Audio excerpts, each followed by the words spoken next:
Hello, Heather Dewey Pettit here, and this is my contribution to the Author Tubers video series about writing, and I am contributing to this one.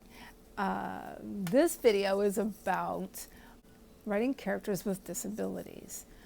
Now, I actually had written on this subject last fall, and I also I was on a panel at a con about this very subject, and that was highly enjoyable. Anyway, so I am looking at some of my notes and the blog post about all of this. And so I will be referring to that, and I will go ahead and link that below so that in case anybody wants to read it. And the blog post that I had written last fall was called Tropes and the Experience of Disability in Science Fiction and Fantasy, an interview with L.M. Kugler. I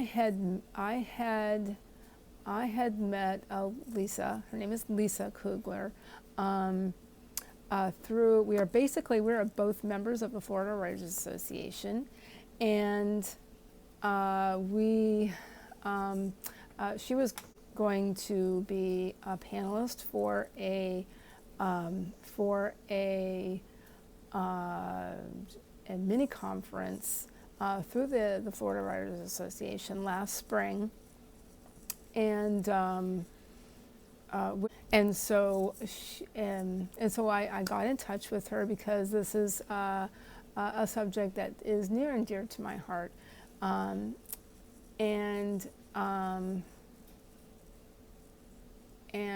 basically because I had actually also written another blog post prior to that, the previous fall, I wrote a blog post called Writing About Characters with Disabilities. And so I chose to expand on that subject, and I talked to Lisa Kugler last year, and I was able to get that post up for in time to do the panel. Anyway, let me go ahead and go into what tropes are. So a trope in fiction is essentially defined as a commonly used theme or literary device. Say on literaryterms.net, which is a great resource, by the way, they explain that one of the great tropes in science fiction is a metaphor, the space is the sea trope, which includes terms like spaceship, starfleet, or the ranks like captain and admiral, used in outer space contexts.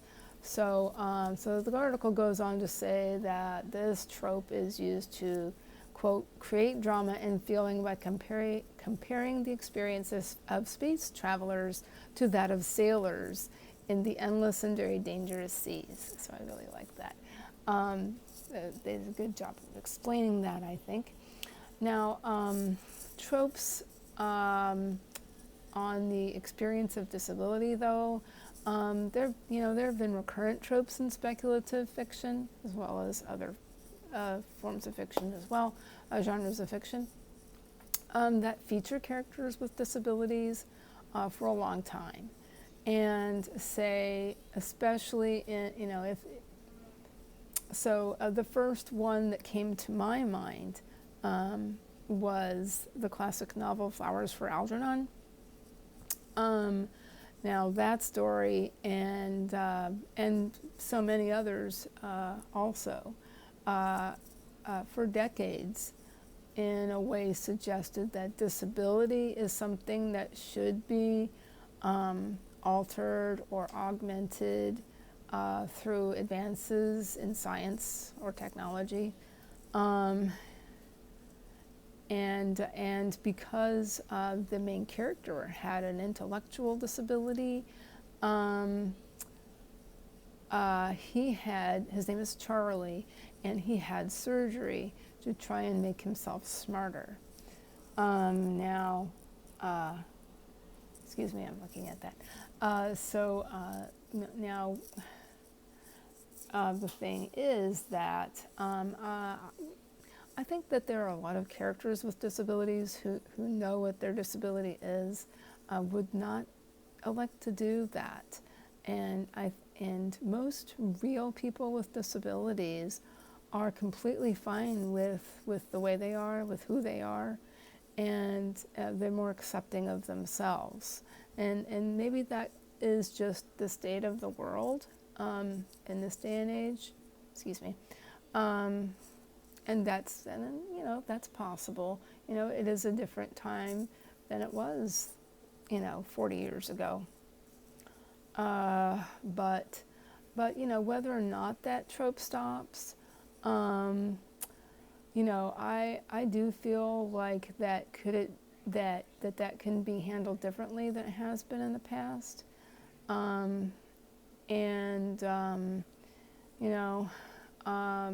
Many people with disabilities are even like I said before, even if they are aware of their differences, they are proud of themselves and what they have accomplished.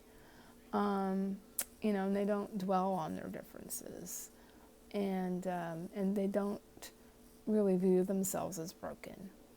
And then in the same vein, there's another common trope used in literature about a character with say a chronic illness or any other disability that can be called better dead than disabled.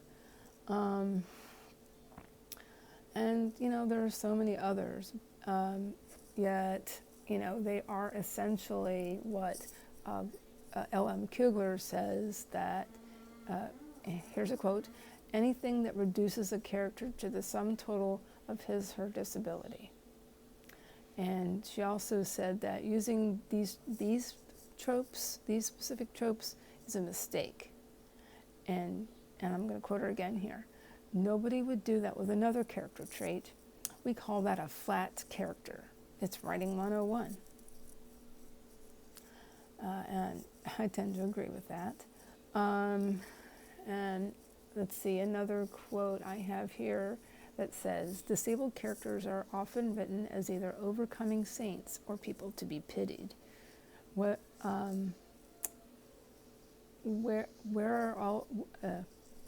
are the ordinary people dealing with ordinary things who just happen to be blind, deaf, or impaired in some way? Their impairment simply adding an interesting facet to their life. And I agree. I definitely agree with that. And she has a child with special needs, so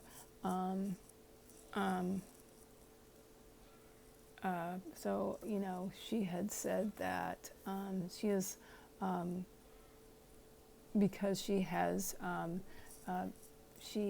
gotten to know mobility impaired adults who have let her into their community, and she said that she has learned a lot about what life is like for adults who use wheelchairs, and she goes on to say that there are certain things that only disabled people know. Sure, an able-bodied person can close their eyes and imagine what it might like to be blind, but they won't know the terms blind people use, the slang for things that will give the story realism. And I think that that's a very good point. And I think, she mentioned about research, and I highly agree about that. If you're going to write a disabled character, please do your research and find out what life is really like for someone with that disability. And, you can go out and find somebody with that disability. That's easily done. There are, you can ask ask your friends if they know somebody with this particular disability. Anyway, you can make connections, connect to advocacy groups. I was going to say that. People would be very happy to help. You know, disabled groups want to see characters in the media that are like them. And she also mentioned the movie Me Before You, and the outcry that it was met with when it came out, and apparently a lot of people did not want to give that movie studio their money, and I can understand that because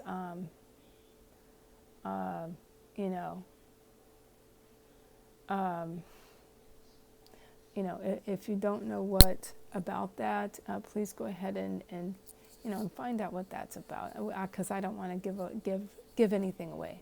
And let's see, I'm going to move on. And I think that writers can help to end stigmas, regarding characters with disabilities, and Lisa believes that as well. And I think that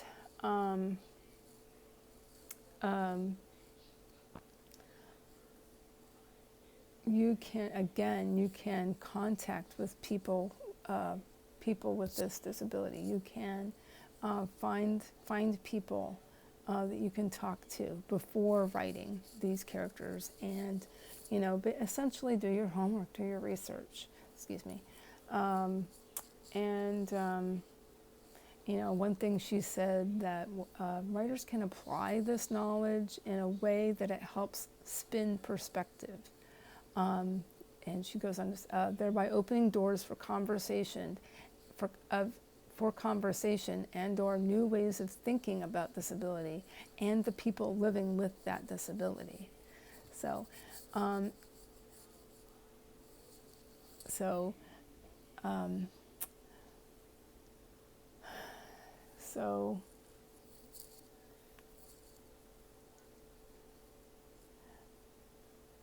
I hope you found this video informative, and I hope you have learned something. If you have any questions, please feel free to comment down below, and also you can hit the like button and the subscribe button to get notifications on future posts of videos. And anyway, thank you so much for watching, and have a great day, everybody. Bye.